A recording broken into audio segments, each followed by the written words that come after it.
My parents didn't realize I moved to another state because they were too focused on my golden child brother. Now that they found out I'm rich, they suddenly want to reconnect.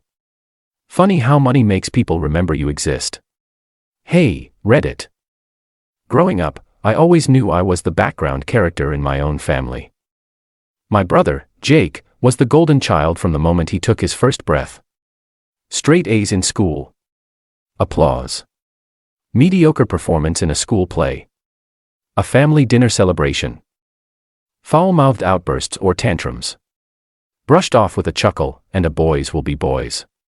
Meanwhile, if I so much as left a sock on the floor, I was the ungrateful child ruining my mother's perfectly curated living room. I wasn't a bad kid. In fact, I tried everything to gain their approval. I studied hard. I kept quiet. I stayed out of trouble. But nothing I did ever seemed to matter compared to Jake's very existence. I was invisible unless I made a mistake. Then suddenly, all eyes were on me. Angry, disappointed eyes, ready to lecture me about how I'd never be like my brother. As I got older, the imbalance grew louder. Jake crashed the family car when he was 17. They bought him a newer one the following month because he needed a fresh start. I asked for help with college applications and was told to figure it out myself because you're more independent anyway. Jake got a full ride to a fancy university and failed out in 2 years. My parents paid for him to try again at another school. I got into a decent college on my own, no help, worked 2 jobs to pay for it, and they didn't even attend my graduation. Said they were busy helping Jake move into his new apartment that they paid for. I realized then that no matter how much I gave or tried, I was just the spare, the filler, the invisible second act after the star had left the stage. After college, I quietly packed up my things and moved out of state. I didn't make a big deal out of it. What was the point? I wasn't running away dramatically or expecting them to beg me to stay. I just disappeared. I found a modest 1-bedroom apartment in a city where no one knew me, got a job at a tech startup, and focused all my energy on building a life that was mine, fully mine. It wasn't easy. There were nights I cried myself to sleep wondering why I wasn't good enough. Days when I saw parents visiting co-workers at the office and felt a pang of envy so sharp I could barely smile. But over time, the wounds became scars. And those scars reminded me that I owed myself something better, not just a life, but a future worth living. The years were long and brutal in the beginning. I was broke. I was alone. And I had no one to call, no safety net. But maybe that was my greatest blessing in disguise. I had no one to fall back on. So I learned how to catch myself. I took night classes to expand my skills, learned coding and data analytics, and taught myself how to build systems from scratch. I went to networking events where I didn't know a soul, sat through awkward conversations, and made connections inch by inch. I said yes to every freelance opportunity, no matter how small, and built a reputation on reliability and grit. Every penny I earned went back into my dream. No vacations. No luxuries. Just hunger. Not for money, but for meaning. Eventually, I created something that worked. A simple app, intuitive, efficient, and useful. I launched it quietly, with no expectations, but people noticed. Within 6 months, I had users in 3 countries. A year later, I was sitting across from venture capitalists in tailored suits asking how much I needed to expand. And just like that, I crossed a threshold. I went from being the forgotten one to the founder of a 7-figure tech startup. I hired a team, built an office space from scratch, and cultivated a work culture that felt like a second family, the kind of support system I never had growing up. Every milestone I hit felt surreal, not because of the money or the accolades, but because I did it without anyone holding my hand. I never posted about it on social media. No fancy watches or sports cars. I wasn't trying to flex. I was trying to heal. I lived in a comfortable high-rise, drove a reliable car, and spent my money on therapy and peace. I thought I had finally left the ghosts of my past behind. I thought I had outrun the shadow of being unwanted. But then, out of nowhere, my phone rang. It was a number I hadn't seen in over 4 years, my mother's. For a second, I felt a flicker of hope. That irrational part of me still holding onto the fantasy that maybe, just maybe, they missed me. That maybe they realized what they'd done, but that hope died the second I picked up. Her voice was drenched in sugar, a kind of false sweetness she never used with me growing up. She said she'd heard from a family friend that I was doing really well now. That I had a company, some success, a good life. Suddenly, she missed me. Suddenly, she wanted to see me. Talk to me. Catch up. I asked her, bluntly, if she even knew I had moved out of state. She hesitated, then said something about me being independent, how they always knew I'd figure things out. The same excuse they used when they didn't show up for my graduation. The same hollow phrase they clung to every time they abandoned me emotionally. Then came the real reason for the call. Jake. My golden child brother. The center of their universe. Apparently, he'd hit a rough patch, again. Lost another job, ran up some debts, and was looking to start his own business now. She thought maybe I could help. Maybe I could lend him some money, mentor him, show him the ropes. I laughed. For the first time in years, I actually laughed right into the phone. She sounded stunned. I told her I had a meeting and hung up. The message was clear. They didn't want me. They wanted access to what I had built. Later that night, my dad sent me a message. He was never one for emotions, but now he was suddenly proud of me. Suddenly wanted to talk. Missed me. Said family should stick together. And just like that, the dominoes fell. Cousins I hadn't heard from in a decade were sending me messages. Childhood friends of the family liking my posts on LinkedIn. An uncle I barely remembered suddenly wanted to meet for lunch. It was like I had risen from the dead, all because I had something they considered valuable now. But what hurt the most wasn't their fake affection. It was realizing that even with all my success, all the self-worth I fought tooth and nail to reclaim, a small part of me still ached for their love. A part of me still wished they had reached out because they missed me, not because they missed what they could gain from me. That part of me is what made me sit on my couch that night and cry silently into my hands. Because no matter how much I grew, that wound never truly closed. The one that came from being treated as optional. I tried to move past it. I ignored the calls, the texts, the sudden flood of relatives resurfacing like they'd just remembered I existed. I poured myself back into work, told myself that their sudden interest didn't matter. But deep down, I knew something had shifted.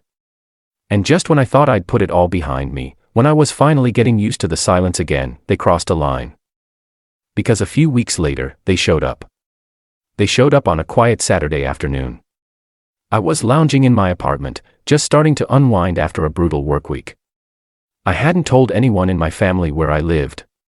Not the city. Not the building. Not a single hint. Yet somehow, they were at my door, my mother, my father, and of course, Jake. I stood there, frozen, staring at them through the peephole for a full minute before I even opened the door. I should have ignored it. I should have walked away. But curiosity got the best of me. Or maybe it was the need for closure. I opened the door slowly, and the look on their faces, it was a mix of forced smiles, nervous energy, and the unmistakable air of expectation. My mother's voice rang out first, laced with fake cheer, acting as though this was some spontaneous reunion. "We were just in the area. Thought we'd surprise you." My father gave me that awkward, silent nod he always used when he didn't know what to say. And Jake? He looked around the foyer of my apartment, clearly sizing it up, eyes catching on the sleek furnishings, the high ceilings, the polished hardwood floors. I didn't invite them in. I didn't have to. My mother walked in like she still owned every room I was ever in. I stood there, watching them invade the space I had built with my own blood, sweat, and sacrifice. They didn't ask how I'd been. They didn't apologize. They didn't acknowledge the years of silence. Instead, my mom commented on how nice everything looked, like she was touring a model home. Jake finally spoke, said something about how he always knew I'd do well, how proud he was. Then, as expected, the real reason for the visit surfaced. Jake had this idea for a business, a podcast, maybe an app, something vague and clearly underdeveloped. He needed capital, support, mentorship. He said I was the only one he trusted. The audacity made my skin crawl. I looked at them, really looked at them, and saw everything I used to crave and everything I had finally walked away from. My parents didn't come to reconnect. They came to cash in. They came to leverage the son they had abandoned when he had nothing, and now suddenly remembered when he had everything. They saw my success as a resource, not as a reflection of the child they had neglected for years. I asked them to sit down, and the room grew quiet. I took a breath and told them the truth, all of it. I told them how it felt growing up as the invisible child. How it felt to achieve something and have no one there to witness it. How I used to sit in silence on holidays, watching them pour all their attention into Jake while I practically faded into the wallpaper. I reminded them that they never called when I graduated college. That they never helped when I was struggling to afford groceries. That they didn't even notice when I left. And now, after all these years, they were standing in front of me asking for help. My mother tried to interrupt, tried to spin it like I was being ungrateful.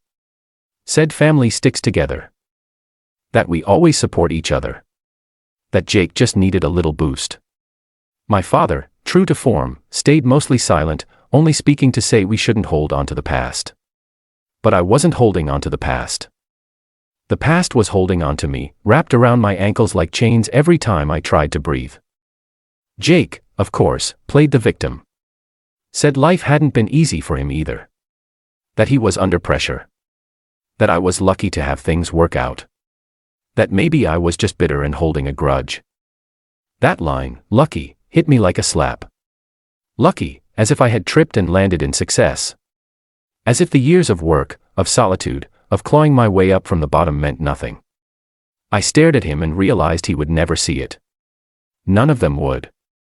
Because acknowledging my effort would mean admitting they failed me.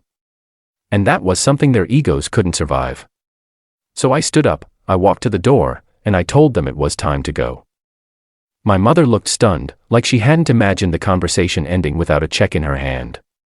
My father looked vaguely ashamed, but said nothing, just like always. Jake muttered something under his breath about me being selfish, then stormed out. My mother lingered, asked if I was really going to turn my back on family, and I told her something I had needed to say my entire life. You turned your back on me first. I shut the door behind them and locked it. Then I stood there in the quiet, heart racing, hands trembling, not from fear, but from release. It was done. There was no going back. The little boy inside me who used to beg for scraps of love had finally closed the chapter. I didn't feel triumphant. I felt free. For the first time, I wasn't trying to prove anything to anyone. I wasn't seeking validation or approval. I had built something real, not just the company, but a sense of self that no longer relied on people who had never truly seen me. Over the next few days, I expected the flood of calls, guilt-tripping texts, maybe even a dramatic post on social media. But instead, there was silence. Radio silence. Almost like they couldn't comprehend being told no. Almost like they didn't know how to react when their usual manipulation didn't work. I started to realize something important. Their silence didn't hurt me anymore. It didn't gnaw at my self-worth or send me spiraling like it once did. In fact, it felt peaceful, quiet, like finally being able to breathe after holding it in for years. That week, I had dinner with a few co-workers, people who had become my real family over time. We laughed, told stories, talked about future plans. Not once did I feel like I had to earn my place at that table. Not once did I feel small. That night, as I walked back into my apartment and looked around, I felt something I never thought I would: pride. Not just in my work, but in the person I had become despite everything. I didn't need them anymore. And I no longer wanted them either. I know now that success doesn't change people. It just reveals who they truly are. My family didn't come back because they missed me. They came because they missed the control, the power, the idea of benefiting from something they didn't build. But I built myself alone, brick by brick, and no one can take that from me. They lost the right to be a part of my life the moment they treated me like a backup plan. And now I finally have the strength to say that, not with anger, but with peace.